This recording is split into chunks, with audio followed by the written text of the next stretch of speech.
Hello guys, welcome back. അപ്പോൾ കഴിഞ്ഞ ഒരു ട്രാവൽ വ്ളോഗ് ഇട്ടപ്പോൾ ഞാൻ പറഞ്ഞിട്ടുണ്ടായിരുന്നു നിങ്ങൾ പത്തനംതിട്ടയിൽ തന്നെ വേറൊരു സ്പോട്ടിലേക്ക് പോയിട്ടുണ്ടായിരുന്നു എന്ന്. അപ്പോൾ ഇന്ന് ആ വീഡിയോ ആണ്. ഈ സ്പോട്ടിലേക്കാണ് നമ്മൾ വന്നത്. ഇത് എങ്ങുമല്ല, ചുറ്റിപ്പാറയിലേക്കാണ്. അപ്പോൾ ചുറ്റിപ്പാറ തന്നെ നമ്മൾ പത്തനംതിട്ട ടൗൺ എന്ന് പറയുമ്പോൾ തന്നെ എല്ലാവർക്കും അറിയാം. ചുറ്റിപ്പാറ നമുക്ക് ആ ഒരു ടൗണിൻ്റെ ഫുൾ വ്യൂ കിട്ടണമെങ്കിൽ നമ്മൾ ഈ പാറയുടെ മണ്ടയ്ക്ക് കയറിയാൽ മതി. അപ്പം അവിടെ അടുത്ത് കുറച്ച് ഷോപ്പൊക്കെ ഉണ്ട്. അപ്പോൾ അവിടെ നിന്ന് കുറച്ച് കഴിക്കാൻ വേണ്ടിയിട്ട് സാധനങ്ങളൊക്കെ മേടിച്ചിട്ട് കയറി പോവാണ്. ഈ ഒരു കാണുന്നൊരു കുത്തനെ കയറ്റം നമ്മൾ ആദ്യമേ കയറണം. അപ്പം തന്നെ നമ്മൾ ഒരു വഴിയാവും.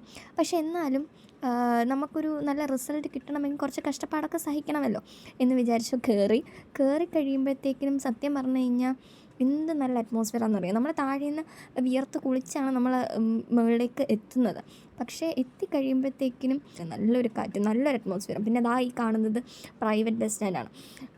കുഞ്ഞു ബസ്സൊക്കെ ഇങ്ങനെ കുഞ്ഞിതായിട്ട് നമുക്ക് കാണാനായിട്ട് പറ്റും. പിന്നെ നമ്മൾ മുകളിലെത്തിക്കഴിയുമ്പോഴത്തേക്കിനും നല്ല കാറ്റും നല്ലൊരു തണുത്തൊരു അറ്റ്മോസ്ഫിയറാണ്.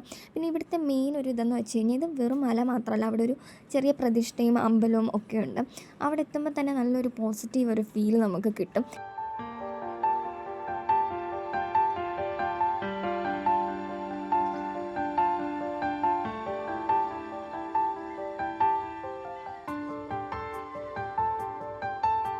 അപ്പം ഞാനൊരു ഷോർട്സിൽ ഇട്ടിട്ടുണ്ടായിരുന്നു ഒരു സായിപ്പുങ്ക എന്ന് പറഞ്ഞിട്ടൊരു കായിൻ്റെ കാര്യം. ഇത് കഴിക്കാനൊന്നും പറ്റുന്ന കായൊന്നും അല്ല. അപ്പം ഇത് ജസ്റ്റ് ഇങ്ങനെ കണ്ടപ്പോഴത്തേക്കിനും പണ്ടത്തെ ആൾക്കാർ ഇതുപോലെ അവരിങ്ങനെ ആ കായലിങ്ങനെ കണ്ണും മൂക്കൊക്കെ വരച്ച് കഴിയുമ്പം കറക്റ്റ് ഒരു മനുഷ്യൻ്റെ രൂപം പോലെ കിട്ടും എന്നിങ്ങനെ അമ്മയൊക്കെ ഇങ്ങനെ പറഞ്ഞു തന്നു.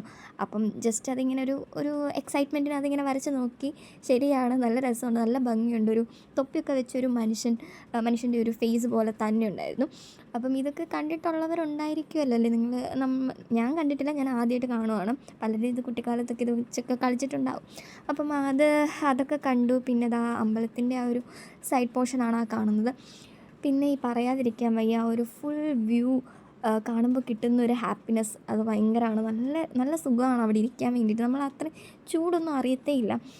പിന്നെ ഉച്ച സമയത്തല്ല, നമ്മളൊരു വൈകുന്നേരം സമയത്ത് നല്ല മഴക്കാർ ഉണ്ടായിരുന്നപ്പോഴാണ് പോയത്. അതുകൊണ്ട് തന്നെ നല്ലൊരു തണുത്ത ഒരു കാറ്റും ഒക്കെ ഉണ്ടായിരുന്നു. പിന്നെ അമ്പലത്തിൽ പൂജയും കാര്യങ്ങളും ഒക്കെ വൈകുന്നേരം സമയത്ത് നടക്കുന്നുണ്ട്. അപ്പം അവിടെ എത്തുമ്പോൾ ഈ കർപ്പൂരത്തിൻ്റെയും അതിൻ്റെയൊക്കെ ഒരു സ്മെല്ലും ആ ഒരു തണുത്ത കാറ്റും പിന്നെ ഈ ഒരു വ്യൂവും അങ്ങനെ എല്ലാം കൂടെ നല്ല രസമാണ്, നല്ല ഭംഗിയാണ്. നമ്മൾ ആ കയറുന്നതിൻ്റെ ഒരു കഷ്ടപ്പാട് മാത്രമേ ഉള്ളൂ. മുകളിലെത്തിക്കഴിഞ്ഞ് കഴിഞ്ഞാൽ നമ്മളതൊന്നും അത് അത്രയും നമുക്കത് എഫക്റ്റ് ചെയ്യത്തില്ല. കഷ്ടപ്പെട്ട് കയറിയതിൻ്റെ ഒരു റിസൾട്ട് നമുക്ക് കിട്ടും. പിന്നെ നമുക്ക് വേണമെങ്കിൽ കുറച്ച് വെള്ളം കുടിക്കാനും സ്നാക്സിനും ഒക്കെ ആയിട്ട് സൈഡിൽ ഇങ്ങനെ കടകളൊക്കെ ഉണ്ട്. അപ്പോൾ ഇത്രയൊക്കെ ഉള്ളൂ.